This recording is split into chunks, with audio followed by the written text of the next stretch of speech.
Muy bien, pues vamos a dar inicio con la capacitación. Muy buenas tardes a todos. Es un gusto darles la bienvenida a esta capacitación sobre manejo de conservación auditiva y respiratoria. Para esta sesión contamos con la participación de la doctora Jenny González Ortiz, quien nos acompañará como ponente. La doctora Jenny es médico cirujano y especialista en medicina del trabajo y ambiental. Está certificada por el Consejo Nacional Mexicano de Medicina del Trabajo.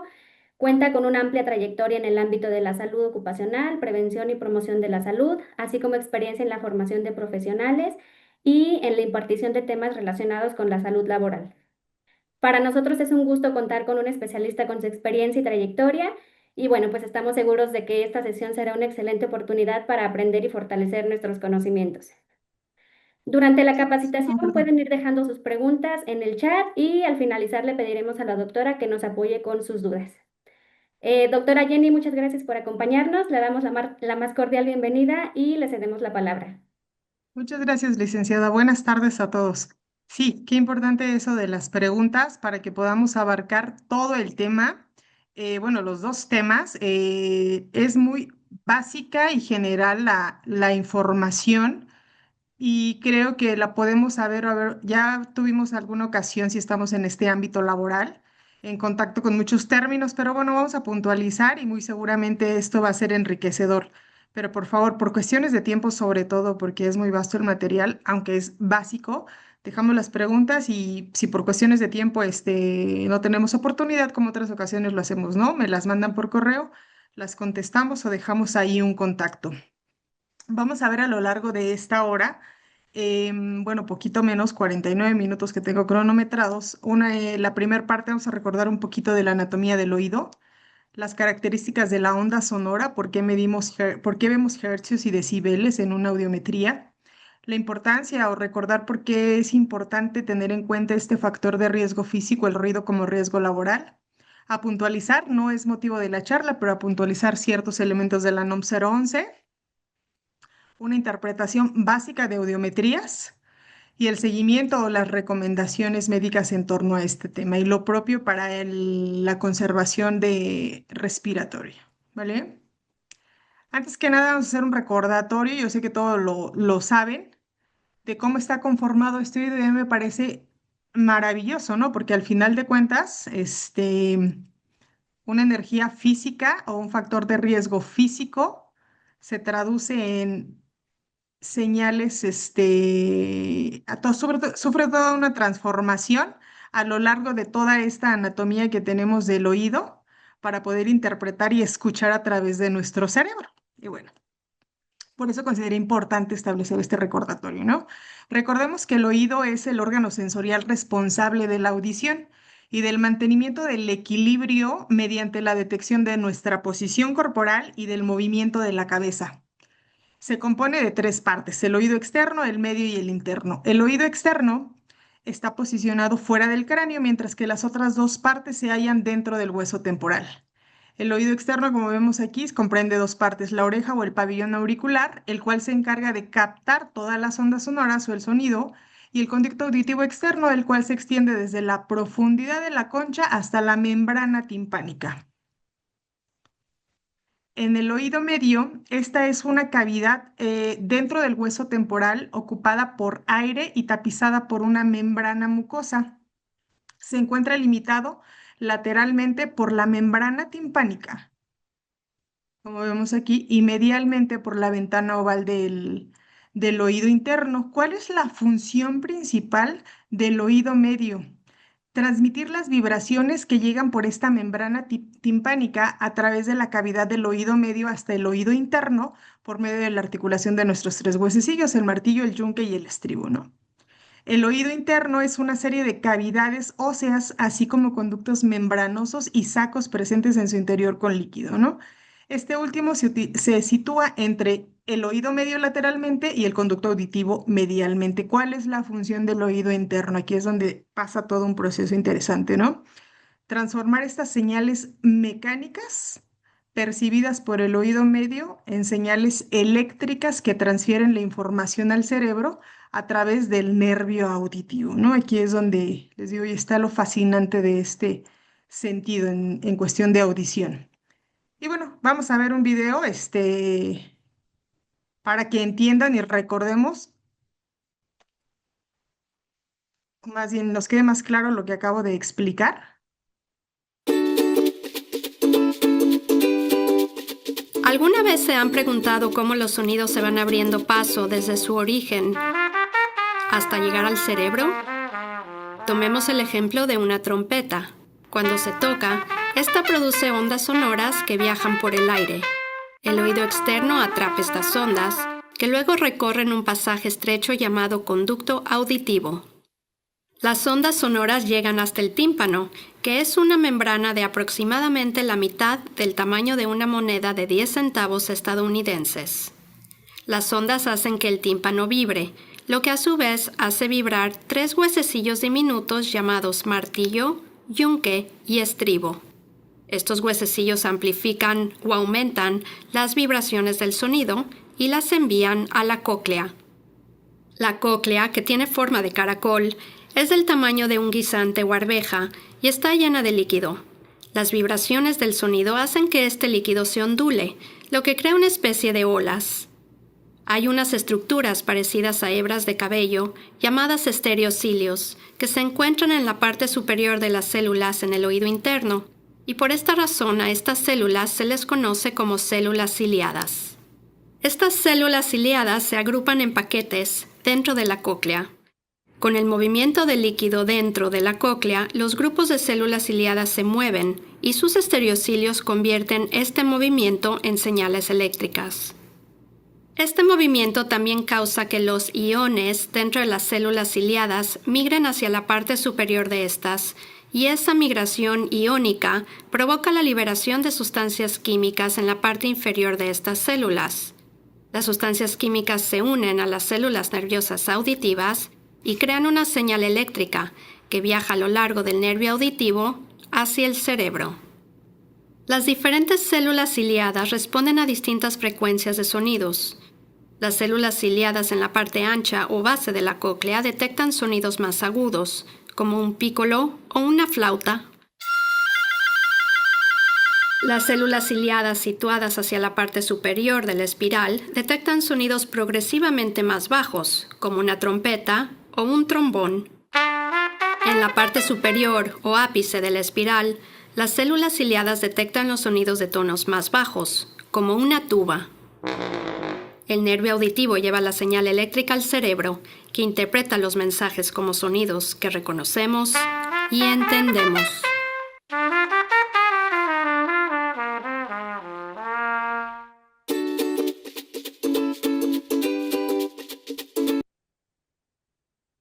Sí, pues creo que quedó más claro.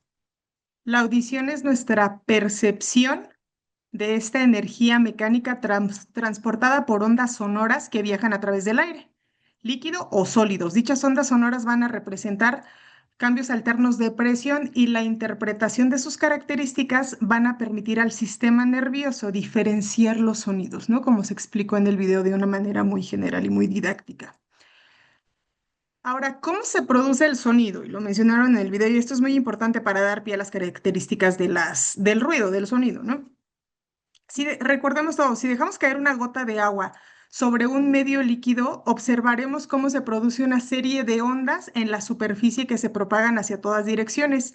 Esto sucede porque las partículas del agua oscilan y transmiten su movimiento a las partículas continuas de manera sucesiva.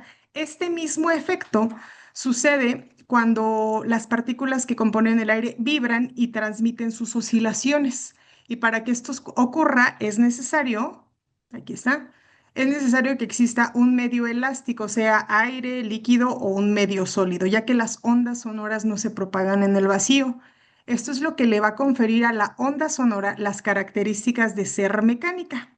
Así pues, tenemos las características de las ondas sonoras son básicamente dos. La frecuencia, que representa el número de oscilaciones por segundo, y la amplitud, es decir, la altura de esta onda, ¿no? El tiempo que dura la onda sonora en completar un ciclo se mide por segundos en hertz o hercios. y esto nuestro cerebro lo va a traducir en el tono de un sonido, es decir, indica lo grave o lo agudo que es este sonido, que se determina en los niveles, en los diferentes niveles de la cóclea, ¿no? Como ya lo mencionamos. El oído humano es capaz de percibir frecuencias situadas entre los 20 y los 20.000 hercios. La intensidad o la fuerza de un sonido va a guardar relación directa con la amplitud de la onda sonora y se va a medir en ¿qué? En decibeles. En este caso, dependiendo de la altura de la onda, será la intensidad, qué tan fuerte o qué tan bajo es este sonido, ¿no? Los sonidos que percibimos deben de superar el umbral auditivo, el umbral de la audición, los 0 decibeles, pero no llegar al umbral del dolor, los 140 decibeles. Las distintas actividades en nuestra cotidianidad van a emitir diferentes umbrales auditivos. Aquí tenemos algunos ejemplos, ¿no? Cuando cae un alfiler en el suelo, emite 10 decibeles de intensidad o de amplitud de la onda, que se mide, como dije, en decibeles, hasta una conversación, remachar, el despegue de un avión, que ya están registrando los 140 decibeles a nivel del umbral del dolor. La importancia de la PAER, de la pérdida auditiva inducida por ruido. Esta pérdida auditiva debida a la exposición al ruido en el lugar de trabajo es un problema de salud importante a nivel mundial, ¿no? Se tienen registros que desde el siglo XVIII se documentaba que los mineros de cobre experimentaban la pérdida auditiva debido a la exposición al ruido producido por martillar metal. Se estima que aproximadamente 1.300 millones de personas sufren pérdida auditiva debido a la exposición al ruido. Viene algo muy importante, ¿no? A nivel mundial, la exposición al ruido ocupacional es responsable del 16% de los casos de pérdida auditiva discapacitante en adultos. Entonces, esto indica que la PAER no es directamente causa de mortalidad prematura, pero sí produce una discapacidad muy importante. Los impactos de la exposición al ruido ocupacional generan una enorme carga financiera y de salud tanto para el individuo y todo su entorno, para toda la sociedad, ¿no? En Estados Unidos se estima que la compensación anual por esta pérdida auditiva inducida por ruido ocupacional asciende aproximadamente a 242 millones de dólares, por lo cual se han estudiado en qué giros industriales es donde más se presenta. En empleados de la construcción, de la industria manufacturera, la minera, obviamente, la agricultura, los servicios públicos y el transporte, así como el personal militar y los músicos, presentan mayor riesgo de pérdida auditiva inducida por ruido. ¿Qué pasa cuando no hay una pérdida como tal del ruido? Esta pérdida o esta alteración en la audición va a alterar la capacidad o limitar la capacidad de una persona para comunicarse con los demás, para interactuar con su medio y puede provocar desde un aumento de estrés por no entender indicaciones, por no mantener una conversación, tristeza, disminución de la confianza, baja autoestima y malas relaciones interpersonales. No es raro ver que tenemos pacientes con pérdida auditiva o alteraciones en su capacidad para escuchar, ni siquiera una, pues, con tan solo una limitación leve, puede agregarse o tiene mayor probabilidad de agregarse un diagnóstico de depresión a estas personas, ¿no? Comúnmente, la pérdida auditiva interfiere con la comunicación y puede dificultar la atención personal y la cognición. Y si tenemos un trabajador que no tenemos identificado con alteración auditiva, muy seguramente va a ser más propenso para generar un accidente porque ni siquiera está escuchando las indicaciones o lo que debe de hacer en su entorno de trabajo, ¿no? Las personas de la tercera edad, no estoy hablando de pérdida inducida por ruido, pero las personas de la tercera edad con pérdida auditiva propia de la degeneración de la edad tienen el doble de riesgo de presentar demencia, mientras que aquellas en general con pérdida auditiva grave, ya sea por ruido o crónico degenerativa o de otra índole, tienen hasta 5 veces más riesgo de padecer demencia, lo cual es muy importante, ¿no? Por eso el impacto a nuestro sistema de salud y al sistema financiero de un país. En esta slide vemos las memorias estadísticas. Como ustedes bien saben, el IMSS lleva el registro de las enfermedades y accidentes que se presentan en el año inmediato anterior. Entonces, las hipoacusias representan la cuarta causa para el 2025 como enfermedades de trabajo. Esto nada más tómenlo en cuenta de que es la institución que hace registro De aquí se escapan los trabajadores del ISSSTE, los trabajadores de la Sedena, de la Marina, los trabajadores que están en la informalidad. Solamente son los trabajadores del IMSS. Por lo tanto, pues hay un subregistro, pero bueno, es de lo que echamos mano en la estadística en nuestro país. La NOM 011 de la STPS 2001. Como sabemos, esta es la norma oficial mexicana que establece las condiciones de seguridad y higiene en los centros en donde se genera ruido. ¿Cuál es el objetivo? Prevenir daños a la salud auditiva de nuestros trabajadores. En el apéndice A se establecen los límites máximos permisibles y esta norma va a establecer el tiempo máximo que un trabajador puede estar expuesto a un NER, a un nivel de exposición a ruido durante una jornada laboral de 8 horas. Ojo, a partir de los 85 decibeles se requiere activar medidas de prevención y el programa de conservación de la audición y por encima de los 105 decibeles no se debe permitir la exposición sin equipo de protección adecuado. Uno de los puntos, porque no es motivo de la plática ver la NOM, es justamente hacer esta identificación y medición correcta en las zonas de alto riesgo o de exposición a ruido por parte del patrón. Establecer un programa de conservación auditiva en donde entra nuestro rol del personal sanitario, proporcionar de manera gratuita el EPP, establecer la señalética para decir en dónde son zonas de alto riesgo, donde no se debe acceder si es que no se tiene protección auditiva. Y ojo, la vigilancia a la salud no solo es la audiometría, ya me voy a confundir con eso de que vamos a ver espirometría también. La audiometría es realizar los exámenes auditivos periódicos al personal expuesto para detectar alteraciones a tiempo. No solo es cumplir con la normatividad de mandar a hacer la audiometría, porque muchas veces las subrogamos y las hace un laboratorio, sino mantener esa vigilancia en el horizonte clínico y detectar lesiones a tiempo. El capacitar a nuestro personal para todo esto a lo que están expuestos en cuestión de ruido, para el uso correcto, el cuidado y el mantenimiento del EPP. Y ojo, la conservación de los registros es algo muy importante que representa desde responsabilidades legales por si tenemos un daño a nuestro trabajador en su salud, o bien si es dado de baja o perdemos relación obrero-patronal con un trabajador que estuvo expuesto a ruido, ver en qué condiciones se fue nuestro trabajador. Como bien sabe, también la NOM 011 establece las obligaciones de los trabajadores, ¿no?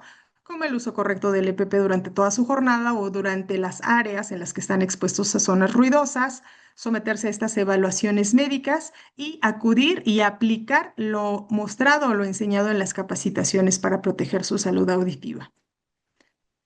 No quise pasar de alto esta máxima, ¿no? Esta regla de cuando los niveles de ruido rebasan los límites permisibles, el patrón debe aplicar medidas correctivas con la siguiente prioridad, como en todas las máximas de seguridad e higiene, ¿no?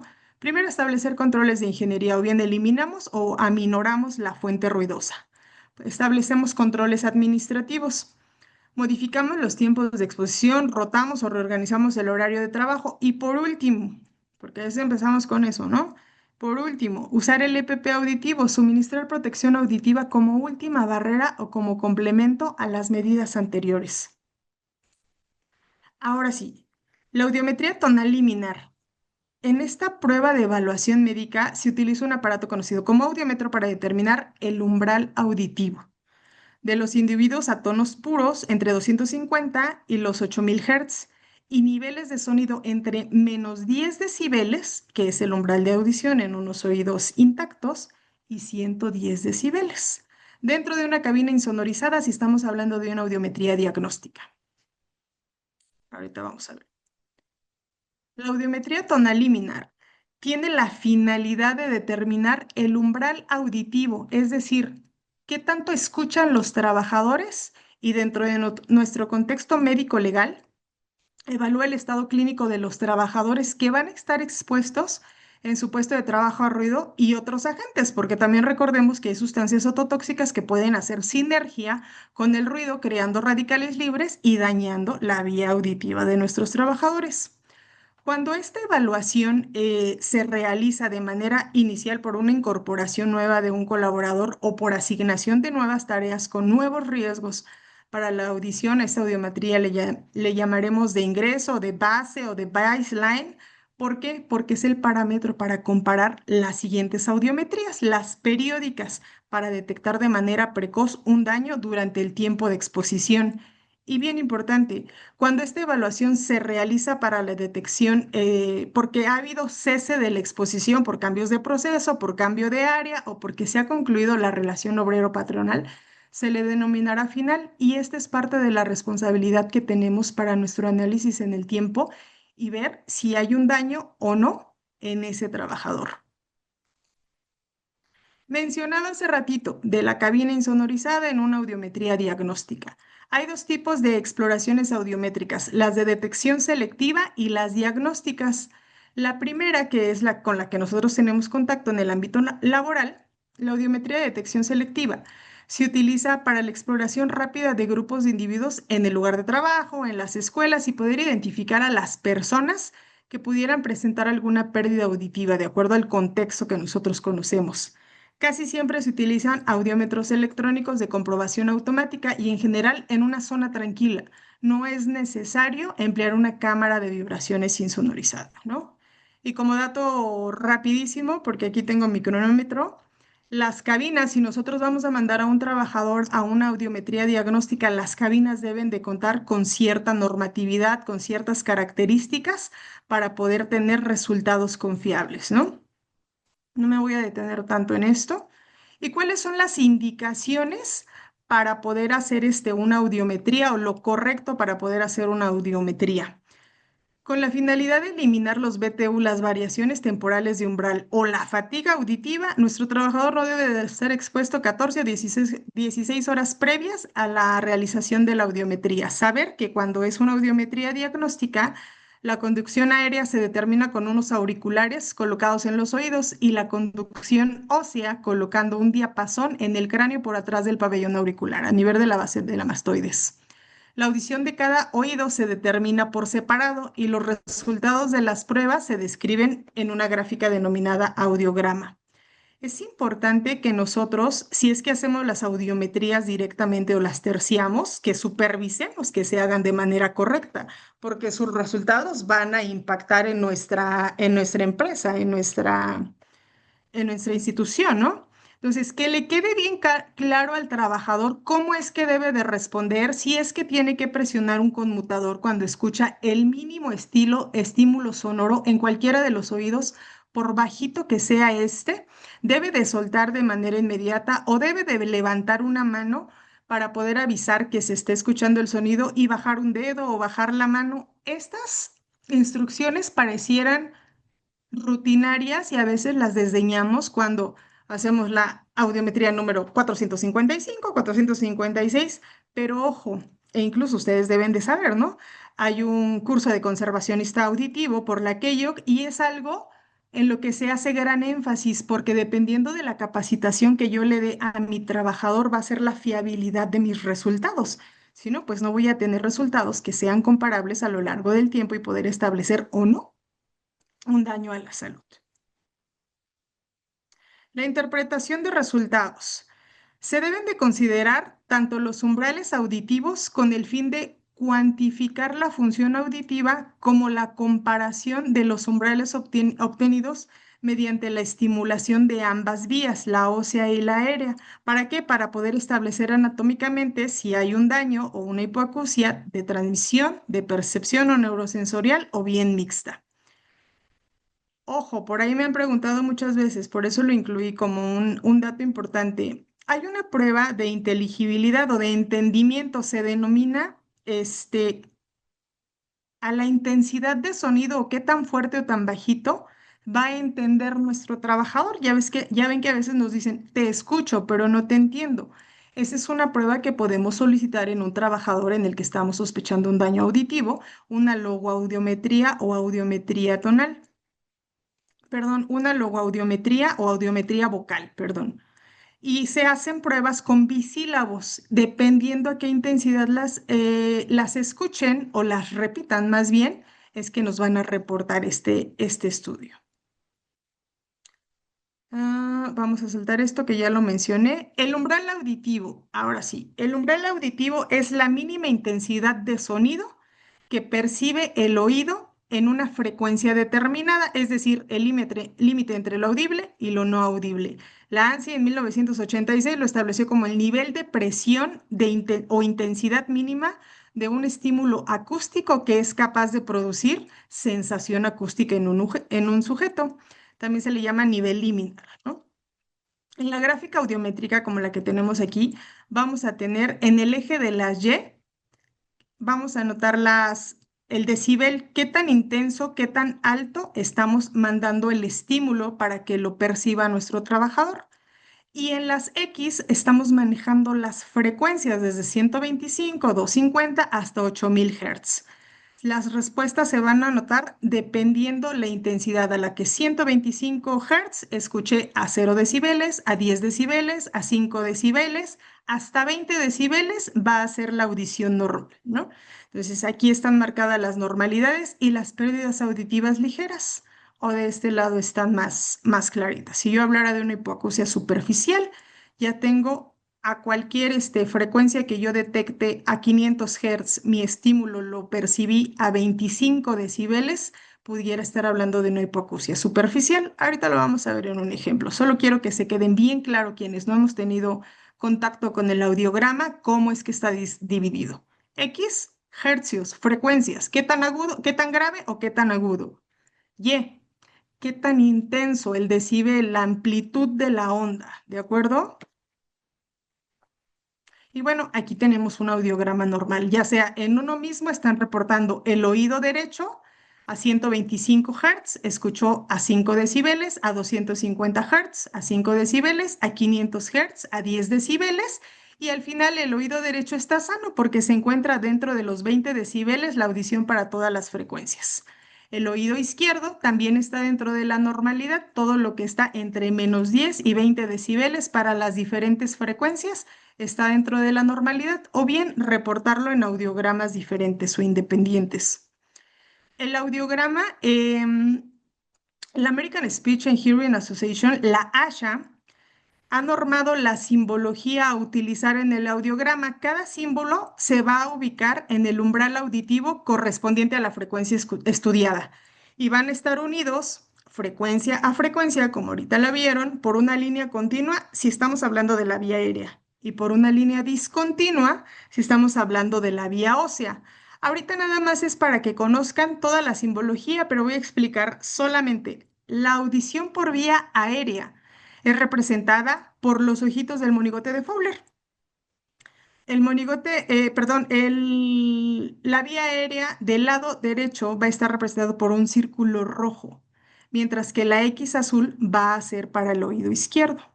La audición por vía ósea del oído derecho se utiliza un paréntesis triangular rojo cuyo vértice apunta a la vía derecha del paciente, nuestra izquierda, ¿no?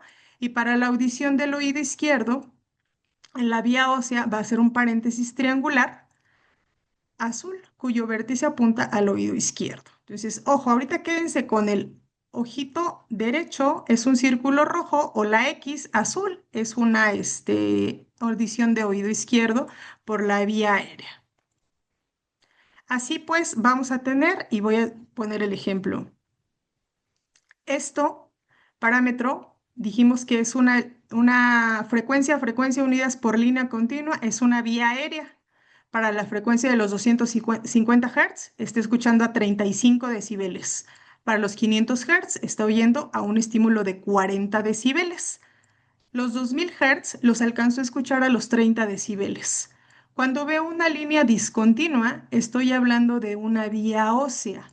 Entonces, si tengo este parámetro, también está simulado o establecido en este formato.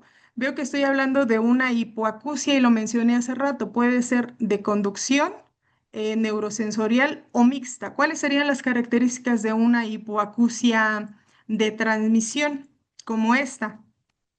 Aquí está, no se preocupen.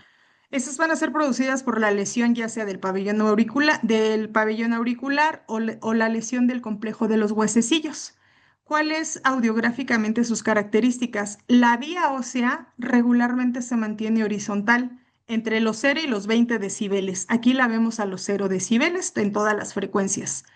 Y el trazado de la vía aérea desciende separándose de la vía ósea más de 30 decibeles. Hay un gap de más de 30 decibeles. 250 Hz, la vía ósea está a 0 decibeles y la vía aérea está a 35. Hay una diferencia de más de 30 decibeles en más de tres frecuencias, en 250, en 500, en 1000. Ya son tres frecuencias en las que hay un gap, una diferencia de más de 30 decibeles entre ambas vías. Por eso es de que se concluye que es una hipoacusia de transmisión. Ya por el grado en el que está situada la vía aérea, decimos que es leve. ¿Cuál es el otro tipo de hipoacusia, que es la que nos compete o la que debemos de tener en mente? La hipoacusia neurosensorial. En esta es una lesión del oído interno. En su trazado, ambas curvas van a ir juntas o paralelas, pero ¿cuál es la característica? La vía ósea, la punteada, en toda o parte de su recorrido va a estar por debajo de los 20 decibeles. Aquí empezó a los 50, a los 50, a los 1000 Hz, a los 55, a los 2000 Hz, a los 55. Y siempre que veamos este patrón junto y la aérea por debajo de los 20, estamos hablando de una hipoacusia neurosensorial. También podemos tener este patrón, la hipoacusia mixta. En esta hay lesión en ambos niveles, ¿no? Ambos trazos van a estar separados, como en una hipoacusia de transmisión, el primer trazo que vimos en el audiograma, y además la vía ósea, que es la punteada, va a estar por debajo de los 20 decibeles, como en una hipoacusia neurosensorial, y no siempre, no vamos a tener más de tres frecuencias con un gap de más de 30 decibeles, ¿no? ¿Qué pasa aquí? Tenemos un oído, en una misma audiometría se realizó la vía aérea para el oído derecho, que es la línea continua roja, ¿se acuerdan? Lo que concluye que ese oído está sano, tiene una audición en todas las frecuencias dentro de la normalidad. Sin embargo, para el oído izquierdo, al que le hicieron vía aérea y vía ósea, la vía ósea es la línea azul discontinua, ambas vías van paralelas juntas, no hay un gap, no hay una diferencia mayor de 30 decibeles en ninguna frecuencia. A partir de la caída en los 2000 Hz, por lo que corresponde esta a una hipoacusia neurosensorial severa a profunda. Las flechas que tenemos en este lado, a los 100 y a los 100 decibeles, es que por más estímulo que se envió, no hubo ninguna respuesta. Nuestro trabajador no lo percibía. ¿Qué es importante aquí que establezcamos? Y ya me estoy robando tiempo de la otra presentación. La pérdida auditiva inducida por ruido tiene ciertas características. Suele ser bilateral y muestra un patrón similar en ambos oídos. Es decir, la diferencia entre los oídos no supera los 15 decibeles para 500 Hz, los 10 decibeles para 2000 Hz, los 30 para 3000. Es decir, estamos hablando de un patrón neurosensorial, que eso siempre les quede claro y es pregunta de examen. Sin embargo, puede haber lesiones asimétricas en caso de exposiciones no uniformes. Por ejemplo, cuando tenemos un tirador o un usuario de armas de fuego, un oído es el que está más expuesto a estos niveles explosivos de ruido. En la pérdida auditiva no relacionada con la exposición al ruido ocupacional, la audiometría no muestra la depresión característica de los 4000 Hz, perdón. En este caso es un patrón típico de PAER, de pérdida auditiva inducida por ruido. ¿Por qué se caracteriza? Por la caída de los 4000 Hz visibles con un descenso marcado en el audiograma bilateral. ¿Por qué se cae o por qué tiene una cubeta auditiva a los 4000 Hz?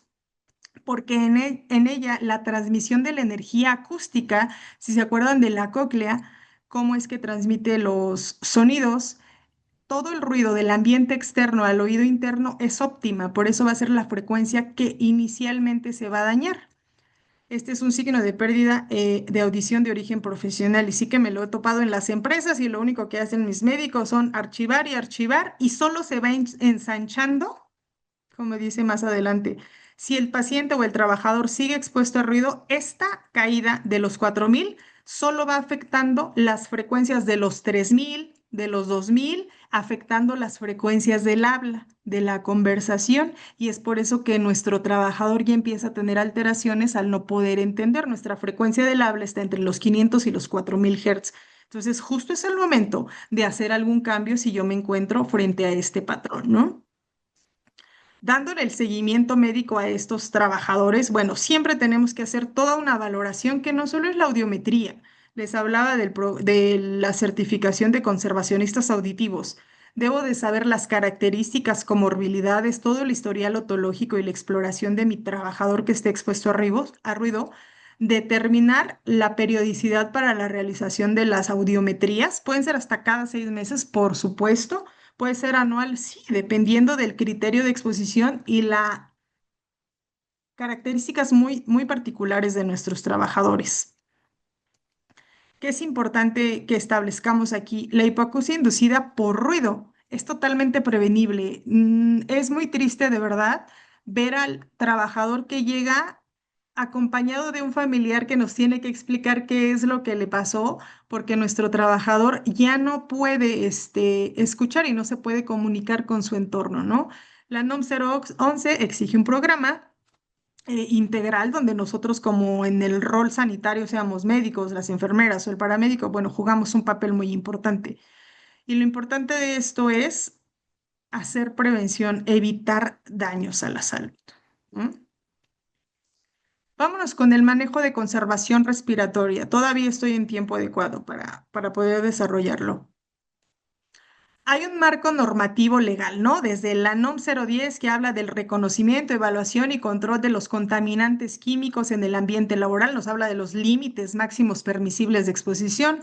La NOM 017 para la selección y uso de EPP por aparatos. La NOM 116 que te habla de la clasificación, certificación y especificaciones. No me voy a detener en estas normatividad porque se nos iría el tiempo. Quiero llegar al rol del sanitario, pero quiero dejar algo bien claro. Como médicos laborales, como personal sanitario involucrado en nuestros programas de conservación respiratoria, este programa no es solo entregar mascarillas, es lo menos. Es una obligación legal y médica que tenemos para poder participar de manera adecuada y ver quién sí es factible que use un respirador si es que así está indicado. Hablábamos de la NOM 010, te dice, tienes un químico al que esté expuesto tu trabajador, tiene un máximo permisible, lo podemos eliminar y cambiar o lo podemos sustituir para no exponer a nuestro trabajador. Entonces, va más allá nuestro programa de conservación que dar mascarillas a nuestros trabajadores, ¿no? Vienen otra vez las memorias estadísticas de las que les hablaba en el Seguro Social que establece los riesgos de trabajo, sea accidentes, en este caso enfermedades, porque es importante la protección respiratoria dentro de un programa de protección respiratoria, porque no lo es todo. La protección respiratoria, cuando está indicada, es una barrera esencial para prevenir daños a la salud, que en muchos casos son graves, se vuelven crónicos o bien son irreversibles. Aquí hay un desglose de las principales enfermedades de las que nos puede proteger un programa de protección respiratoria con su equipo de protección respiratoria o adecuado, ¿eh? O sea, quiero dejar muy claro, no es dar mascarillas, es toda una estructura para poder hacer vigilancia a la salud en nuestro horizonte clínico dependiendo del agente del que estemos hablando. Bueno, tenemos las enfermedades pulmonares, yo creo que son las enfermedades ocupacionales más conocidas. Ocurren cuando se inhalan partículas finas que se alojan en los pulmones, causando cicatrización, inflamación crónica, disminuyendo la capacidad respiratoria de estos pulmones, ¿no? Los ejemplos más importantes, y todos hemos escuchado, son como la silicosis, la asbestosis, perdón, las intoxicaciones que ocurren al inhalar químicos, gases o vapores como el cloro, el amoníaco, el monóxido de carbono, causando irritación, perdón, aguda de la vía aérea, causando un asma que puede remitir o bien quedarse como crónico, ¿no? La exposición a agentes biológicos ocurren por la inhalación de virus, bacterias, de esporas en un entorno de salud o bien de agricultura. Algunas de las enfermedades más comunes son la influenza, la tuberculosis, la neumonía, etcétera. La protección respiratoria otra vez, como última línea de defensa, antes de decidir qué equipo de protección respiratoria, si es que lo amerita nuestros trabajadores, es fundamental entender que es la última línea de defensa, no es la primera, como bien lo jerarquizamos y lo mencionamos en la protección de la audición. Voy a saltar esta diapositiva para poder establecer e irme a lo más importante en nuestro rol como personal sanitario. La identificación de los riesgos respiratorios. Ojo, todos tenemos bien claro que este es un trabajo en conjunto, no solo representa em, responsabilidad legal para el personal sanitario. Hablo de personal sanitario porque sé que no solo somos médicos los que estamos involucrados aquí. El usar medidas y equipos de protección respiratorio correctos incluye el involucramiento justamente de nuestros seguristas, de nuestros ingenieros. Para hacerlo, primero vamos a necesitar también nosotros involucrarnos en conocer los tipos y niveles de contaminantes aéreos en el sitio de trabajo. No podemos seleccionar un equipo sin conocer con precisión las características del contaminante, las concentraciones, el nivel de oxígeno de la zona. Entonces, primero debemos saber el tipo de contaminante, la concentración, las características del entorno y los peligros, cómo se pueden clasificar en atmósferas contaminadas o bien, ah, atmósferas inmediatamente peligrosas, ¿no? Que pueden ser, están deficientes de oxígeno o las atmósferas son peligrosas para la vida y la salud. Todo eso, si bien es motivo de estudio por ingeniería, por el equipo de seguridad de higiene, nosotros como personal sanitario debemos de estar involucrados para poder determinar si es que lo amerita o hay algún equipo de respirador a recomendar desde la evaluación médica, que ahorita voy a hacer mucho hincapié, y saber si realmente estamos protegiendo a nuestro trabajador. Bien, los respiradores, y no es motivo de esta parte de la charla, pero sí es importante que lo mencione, se clasifican por el tipo de peligro contra el que protegen, su factor de protección que le ha asignado el fabricante, las sustancias específicas para las que están aprobados y también hay otras formas en las que comúnmente pueden los respiradores ser clasificados, como de presión negativa, como los que tenemos aquí. ¿Cuáles son estos? Dependen del usuario para que entre aire a través de los cartuchos o filtros. Estos tienen el potencial de ejercer presión sobre el usuario, por lo que sí o sí las evaluaciones médicas para decir si el trabajador es apto para usar este tipo de respiradores es esencial, no es una opción, es necesaria la valoración médica, ¿no? Los de presión positiva, estos hacen el trabajo de empujar el aire hacia la parte superior o la máscara del respirador. Pueden ser motorizados, usar un soplador alimentado por batería para aspirar aire a través de un filtro o de aire suministrado, llevando aire limpio a través de una manguera desde una fuente externa del área de trabajo contaminado. Ojo en estos de ajuste apretado y creo que no nos va a dar oportunidad. Tenemos que hacer sí o sí una prueba de ajuste y comprobarlo a través de un fit test. Ahorita si nos da oportunidad, vemos el video. Cada vez que utilice nuestro trabajador ese equipo de protección. Y bueno, los aparatos de respiración autónoma está clasificado como un respirador con suministro de aire de presión positiva. Aquí la diferencia es de que este trae su fuente de aire limpio en un tanque el trabajador, ¿no? Y se utiliza para entornos altamente peligrosos, ¿no? Como deficientes en oxígeno o que inmediatamente ponen en peligro a nuestro trabajador. ¿Cuál es el rol del personal sanitario? Lo esencial, hacer la evaluación médica de aptitud a través de cuestionarios de salud respiratoria que son de acceso libre y gratuito en la red. OSHA sugiere muchísimos donde muy ajuiciosamente voy a determinar si ese trabajador es apto o no para utilizar un respirador y de qué tipo. La prueba de ajuste, el fit test, que puede ser cuantitativo o cualitativo para verificar el sellado de de este equipo. La capacitación para hacer el correcto uso de estos respiradores. Podemos nosotros identificar a través de este papel las contraindicaciones de uso de un respirador o evaluar justamente el impacto de la carga fisiológica al usar respiradores. Este es el video del fit test, dura Hoy vamos a también hablar 3 sobre la minutos. prueba de... Lo vamos a saltar porque quiero llegar a la parte de la espirometría. Veo que ya me faltan 13 minutos.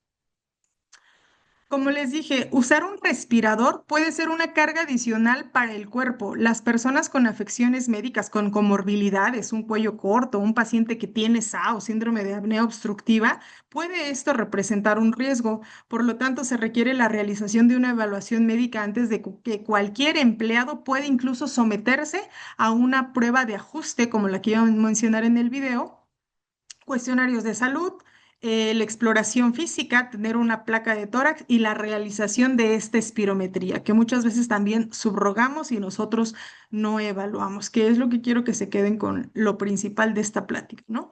La espirometría ya sabemos que es una prueba de función pulmonar que sirve para el tamizaje o cribado, para el diagnóstico o la monitorización de enfermedades respiratorias. Es sencilla la prueba de realizar si nosotros explicamos o hacemos el verdadero coacheo a nuestros trabajadores.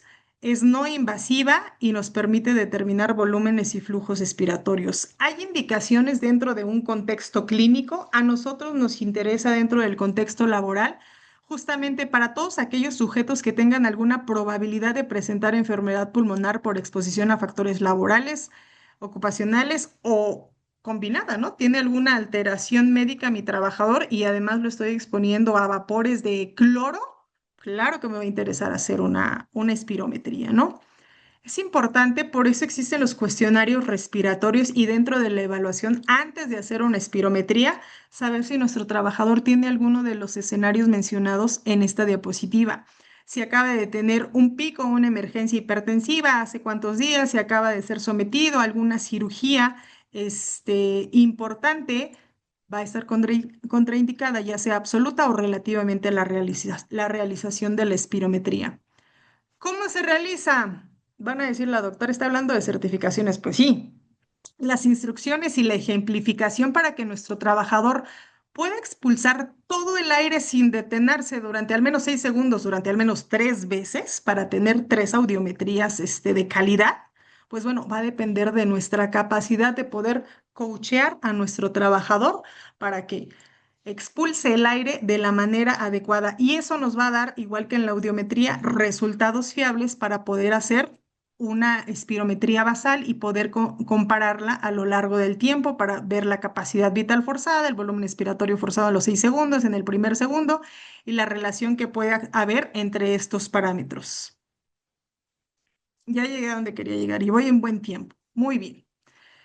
Vamos a recordar, y ustedes están familiarizados la mayoría con algunos parámetros o conceptos espirométricos.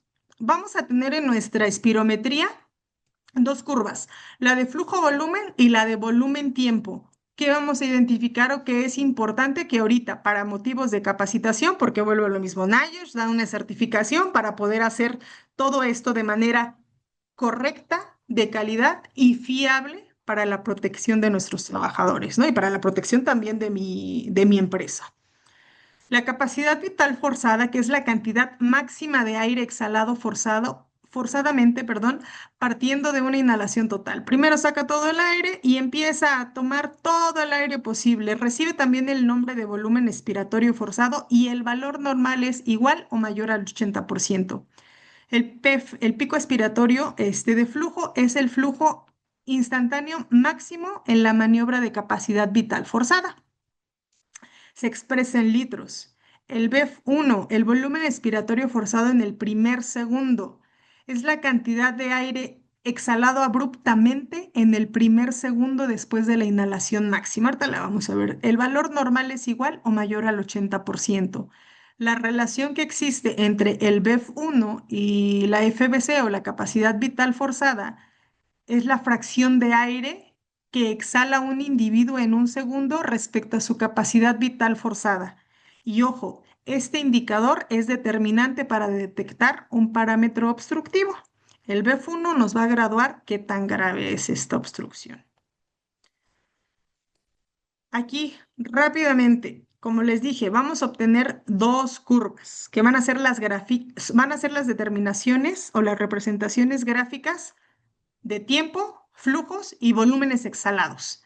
En esta primera solamente estoy mostrando la de flujo-volumen que grafica el PEF expresado en litros por segundos y el FVC, la capacidad vital forzada, en litros. La curva flujo-volumen aquí se observa con criterios de aceptabilidad, de inicio, término, hay maniobras, no hay artefactos, etcétera. La siguiente curva es la de volumen-tiempo. Esta grafica la duración de la maniobra en segundos entre el BF1 y la capacidad vital forzada expresada en litros. De igual manera, tenemos que ver que tenga criterios de aceptabilidad, de inicio, de término, maniobra libre de artefactos, etc. ¿Para qué? Para que nosotros podamos seguir este algoritmo de interpretación que es muy básico. El curso creo que dura 3 días para hacer toda esta eh, realización y el interrogatorio para espirometrías. ¿Cómo la debo de interpretar? Primero debo de ver que tenga criterios de aceptabilidad y repetitividad, que sean curvas y a lo mejor los que tienen espirómetros de ultrasonido en su trabajo, es muy fácil porque ya nos indica la calidad de esa muestra. Debo de tener 3 espirometrías con calidad A. Si tengo F, no son muestras correctas, me van a dar resultados no confiables. Si yo no tengo 3 muestras con una calidad A o B, no interpreto porque no son resultados fiables. ¿Qué es lo primero que yo tengo que interpretar? Y ojo, esto va a depender si estoy, con los que hacemos espirometría, si es un hombre, si es una mujer, cuál es su raza, cuál es su edad, a qué altura sobre el nivel del mar estamos haciendo la espirometría, cuál es la temperatura para meter factores de corrección. Y finalmente, si estamos empleando parámetros de Pérez-Padilla para los mexicanos o de Enge-Insterex. Bueno, todo esto es lo que se programa en el espirómetro. ¿Y qué es lo primero que vamos a ver? Y lo tengo que explicar porque te dice, primero ve que la relación FEF1 y FBC sea igual o mayor al límite inferior normal. Si esto está dentro de la normalidad, de acuerdo a los parámetros que se introdujeron de manera inicial, vamos a ver entonces la capacidad vital forzada. ¿Por qué? Si este es igual o mayor al 80%, tu espirometría es normal, no hay ninguna alteración. Si la FBC, la capacidad vital forzada, fue menor al 80% para ese sujeto, para ese paciente, el parámetro o el patrón que tiene, muy seguramente estamos hablando de un patrón restrictivo. Ojo. Me voy otra vez a la relación volumen expiratorio forzado en el primer segundo, capacidad vital forzada. Si esta es igual o mayor al LIN, dices no, está por debajo de lo que ese sujeto con esas características debería de tener. Ah, entonces estás frente a un patrón obstructivo. Gradúa la gravedad de la obstrucción viendo los valores en porcentaje del BEF1 del volumen expiratorio forzado en el primer segundo. Si es igual al 70% del predicho para ese trabajador, es leve la obstrucción. Si está entre el 60 y el 69, es moderada. Y así gradualmente hasta tener un BEF1 menor al 35%, estás ante una obstrucción grave. ¿De acuerdo? Qué bueno que se quede esto grabado porque al final les va a servir para repasar.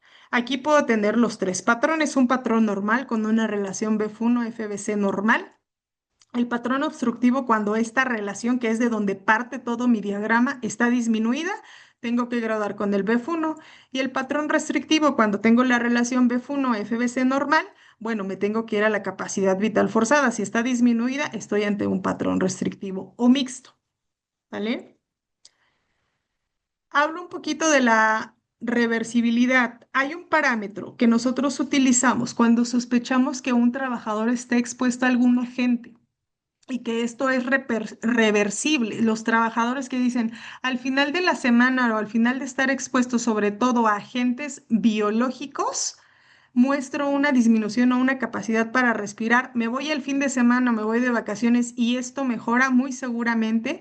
Es un paciente que está haciendo alguna reacción obstructiva, transitoria por el agente biológico u orgánico dentro de su contexto laboral y lo puedo corroborar con una prueba de broncodilatador, ¿no?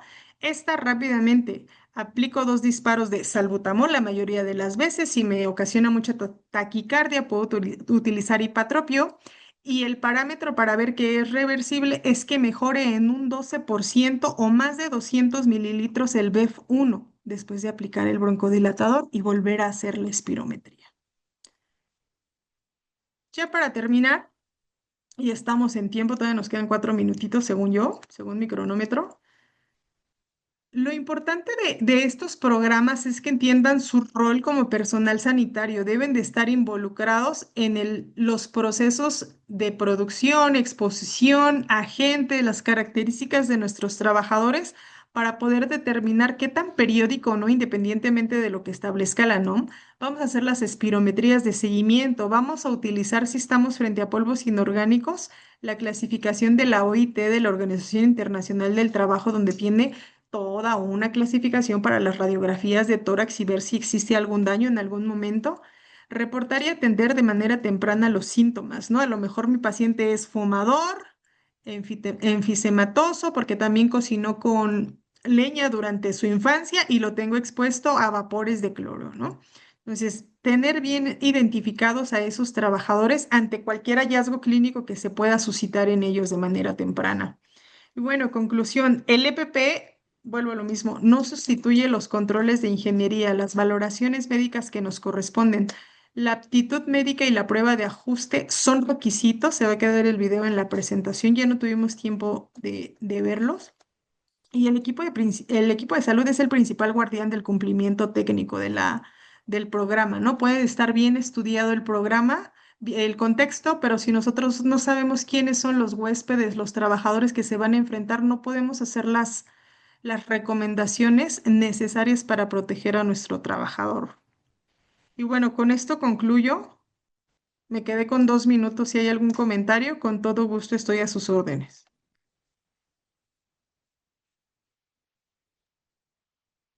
Muchas gracias, doctora. Si alguien tiene alguna duda, recuerden que la pueden dejar en el chat para que la doctora nos pueda apoyar. Igual si es alguna pregunta o comentario, lo que sea, lo pueden dejar en el chat. Quejas que me fui muy rápido, licenciada. No, estuvo súper bien, apenas es la hora. Perfecto. Y bueno, pues mientras escriben por ahí alguna pregunta, si es que alguien la tiene. Doctora, muchas gracias por esta información tan importante. Gracias también a todos los que se conectaron. En el chat voy a dejar también el link del formulario de evaluación para que puedan contestarlo. Y bueno, recuerden que esta capacitación también se sube al portal de capacitaciones para que puedan revisarla cuando la necesiten. Pues muchísimas gracias por la invitación. Espero que haya sido claro, pero son temas muy, muy vastos y bueno, se trató de sintetizar considerando que todos estamos en el ambiente laboral. Sí, justo por aquí nos escriben que sí debió haber sido más tiempo. Yo creo que vamos a retomar estos temas en alguna siguiente capacitación porque sí son pues muy importantes y sí deberíamos abarcar pues más cosas, ¿no? Más a fondo. Correcto. Doctora, pregunta Alan Vega, ¿cómo recomienda que se hagan las evaluaciones en planta, tanto ósea como conductiva, si se tienen periodos prolongados sin revisiones? Fíjate que eso acaba de pasar en una empresa que me dice, oye, doctora, voy a hacer la vía aérea y la vía ósea. No sé cuánto tiempo tengas y cuántos trabajadores. Pero lo importante ahí es, y le digo, si tienes poquitos trabajadores, si tienes todo el tiempo del mundo y tienes el equipo y la capacitación, haz ambas vías, pero sí o sí, las pruebas selectivas solo deben de ser en la planta, así lo establece el sistema de conservacionista auditivo, Alan. ¿Cómo le haces? ¿Cuál era el tema de por productividad o por tiempo? Porque hacer la vía ósea es algo que requiere sí pericia, sí mucha capacitación, si no te vas a someter a respuestas o a resultados no fiables. Yo no recomiendo hacer, y me acaba de pasar con una doctora que me dice, tengo todo el equipo para hacer la vía ósea. Le digo, bueno, si tienes poquitos trabajadores y tienes la pericia y la habilidad adelante. Terminó yéndose a capacitar con la audióloga de un hospital porque no es algo fácil, ¿no? Entonces, yo sí te recomendaría únicamente hacer la vía aérea, o sea, ser bien trucho para hacer la vía aérea, ¿no? Con tus trabajadores. Si es por cuestiones de tiempo, a veces me dicen, oye, los tengo que mover de una planta a otra y están 2 horas, transportándose en el camioncito y están expuestos a ruidos. Bueno, eso no es lo ideal, Pero entonces cuando haces tu cuestionario para la audiometría, no viene con ayuno auditivo, también establecerlo porque son pruebas selectivas, ¿no? Y en el contexto más correcto es que tengan un ayuno de 14 a 16 horas sin ruido, sin audífonos, explicarle eso a los trabajadores para que sea lo más fiable, pero sí no te recomiendo hacer la vía ósea o bueno, yo les digo, experimenten con sus trabajadores, pero no es algo fiable para que ustedes tengan esa pericia. Experimentar no quiere decir someterlos a un daño. Tú vas agarrando pericia para poner los estimuladores o el diapasón con el estímulo vibratorio a nivel de la apófisis mastoides y ver cómo se va comportando. Pero bueno, esa sería mi respuesta, ¿no? Muy bien, muchas gracias, doc. Nos pregunta Norma Cortés, doctor, ¿alguna recomendación para iniciar el programa de conservación de audición y respiración? Y claro, pues tener identificado primero si tiene zonas de riesgo, Doc, porque si no, ¿de qué te va a servir implementar todo un programa de protección auditiva si dices, ni siquiera tengo zonas expuestas a 80, 85 decibeles o procesos en donde tenga trabajadores 80, 85 decibeles, ¿no? Igual para lo del programa de respiratorio, identificar primero, y bueno, sabemos que la norma inicial es la 030 para establecer y priorizar dónde es que voy a implementar un programa de conservación auditiva respiratoria, o sea, de la gente que esté vigilando. Muy bien. Después nos pregunta Elizabeth Galván, para temas de enfermedad laboral del IMSS, ¿qué resultado de espirometría entra? ¿Restrictiva, obstructiva o ambos? Ambos, regularmente ya los trabajadores llevan con un patrón mixto, aunque pudiera ser, eso es la mayoría de los escenarios, ¿eh? Pero pudiera ser, fíjate, cuando hay exposiciones agudas como la intoxicación por cloro, que ahorita acabo de ver ¿cómo se llama? Estaba aclarando tela, el trabajador abrió antes el proceso e inhaló todo el cloro, tuvo un cuadro asmático. Ella era asmático y se agudizó por clasificación de Gina. Él estaba controlado en su asma de origen no laboral y se agudizó con esta intoxicación por cloro. Entonces llega con un patrón obstructivo, pero bueno, ahí identificamos cuál fue el agente causal, una exposición masiva a vapores de cloro, pero regularmente como son crónicos, como las neumoconiosis, llegan con un patrón mixto. También hay que ver la edad del trabajador, si es fumador, si está obeso, si tiene además un SAO. Sí, sí, ambos pueden entrar. Acuérdate que no solo vemos estudios, sino contextualizamos. Muy bien. Creo que ya son todas las preguntas, Doc. También muchos colaboradores agradecen estos temas. Y bueno, me parece que no pueden ver el mensaje de donde les puse el link de capacitación. Me parece que es un tema por ahí de configuración, pero no se preocupen, se lo hacemos llegar con sus coordinadores médicos. De todas formas, también va a estar en el portal de capacitaciones. Vale, Y Liv, pues nada más bueno. aquí, ya Ujú. chequé una, perdón, disculpa que te interrumpa. Sí, tanto enfermeras como médicos pueden tomar el curso, si el de KEYOC para audiometrías y el de NIOSH para espirometrías está dirigido para el rol sanitario en Estados Unidos. Ambos tienen, y de hecho son más las enfermeras que hacen las audios y las espirometrías, igual que en México, ¿eh? O sea, pero sí, sí es para ambos profesionistas. Perfecto, muchas gracias, Doc. Y bueno, pues antes de finalizar, queremos agradecerles por su tiempo, su participación y la disposición que mostraron durante esta capacitación. Recuerden que en Occupational Health cada uno de ustedes es una parte muy importante del equipo, por eso buscamos crear estos espacios para acompañarlos, brindarles nuevas herramientas y pues seguir creciendo juntos. Si alguno de sus compañeros no pudo conectarse, por favor ayúdenos a compartir pues esta evaluación que se va a cargar en el portal de capacitaciones. Y pues muchas gracias a todos por haberse conectado y por su participación. Muchas gracias, doctora. Bye bye, cuídense mucho, buena tarde. Hasta luego, buena tarde.